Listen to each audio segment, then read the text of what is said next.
Bonjour, la vidéo d'aujourd'hui va porter sur le calcul des termes d'une suite. Alors la première chose à savoir, c'est que la formule qui vous sera donnée lors d'une nouvelle suite et qui vous permettra de calculer tous les termes d'une suite est ce que l'on appelle une formule par récurrence. Alors vous allez comprendre tout de suite ce que ça veut dire.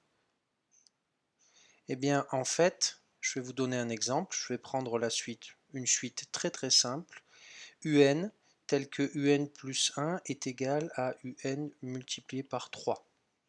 Alors qu'est-ce que ça veut dire? Ça veut dire que pour avoir par exemple le terme de rang 2, U2, ce sera le terme d'avant, U1 multiplié par 3. Vous voyez, dans cette formule-là, UN, son rôle est joué par U1, et le terme d'après, c'est UN plus 1, ben le rang après le rang 1, c'est le rang 2. Voilà.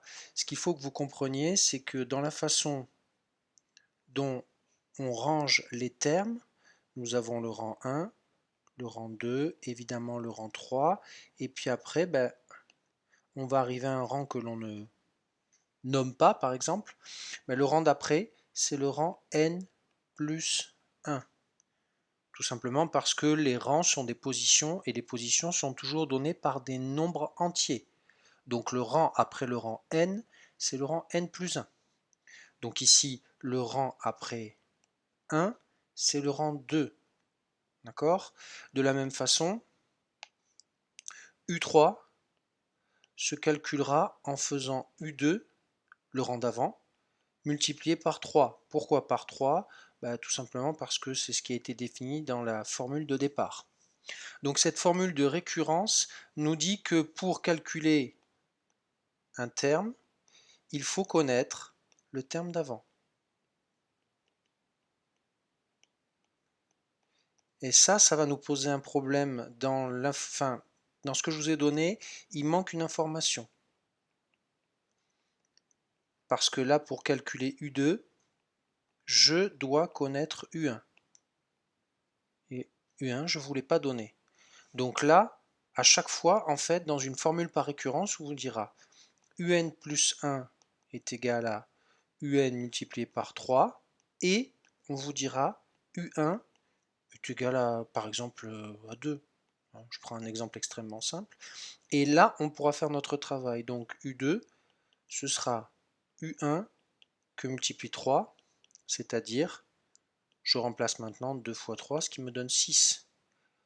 U3, ce sera U2, le rang d'avant, multiplié toujours par 3, parce que c'est, je le répète, ce qui a été défini dans ma formule, et ça, je n'ai pas le choix, je ne peux pas le changer.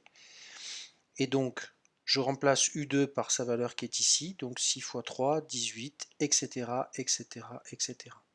Alors c'est quelque chose de très simple, mais ça a un petit inconvénient, c'est que si je veux calculer U100, j'aurais besoin de connaître U99. Pour connaître U99, j'aurais besoin de connaître U98. Pour connaître U98, ainsi de suite. En gros, pour calculer le centième terme de ma suite, j'aurai besoin de connaître les 99 autres termes avant. Et l'autre inconvénient, ce que vous voyez aussi, c'est que si vous faites une faute par exemple à U3, une faute d'étourderie, eh bien tout le reste va se propager, enfin tout le reste va être faux parce que votre erreur va se propager.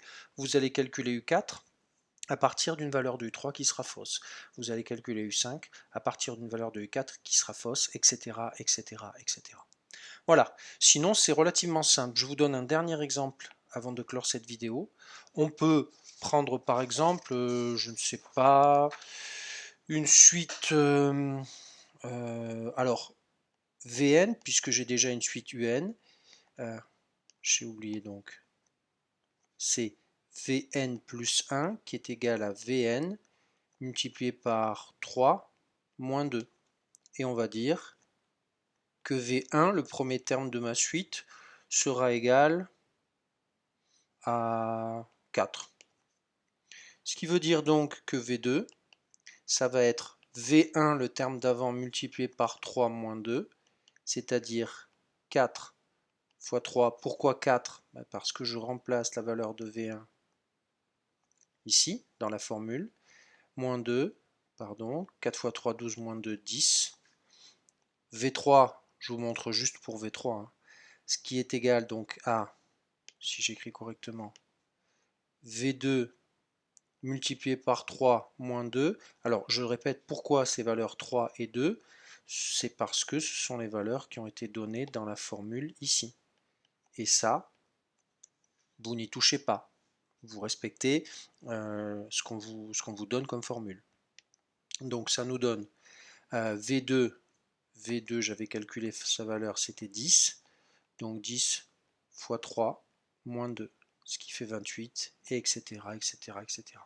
Vous verrez que on va aussi utiliser un tableur ou votre calculatrice pour calculer les différents termes de façon plus rapide et plus automatique, mais le principe est là. Voilà, je vous expliquais un petit peu comment calculer les termes d'une suite en utilisation d'une relation de récurrence. J'espère que vous aurez compris cela. Je vous souhaite une bonne journée, un bon courage et à bientôt. Au revoir.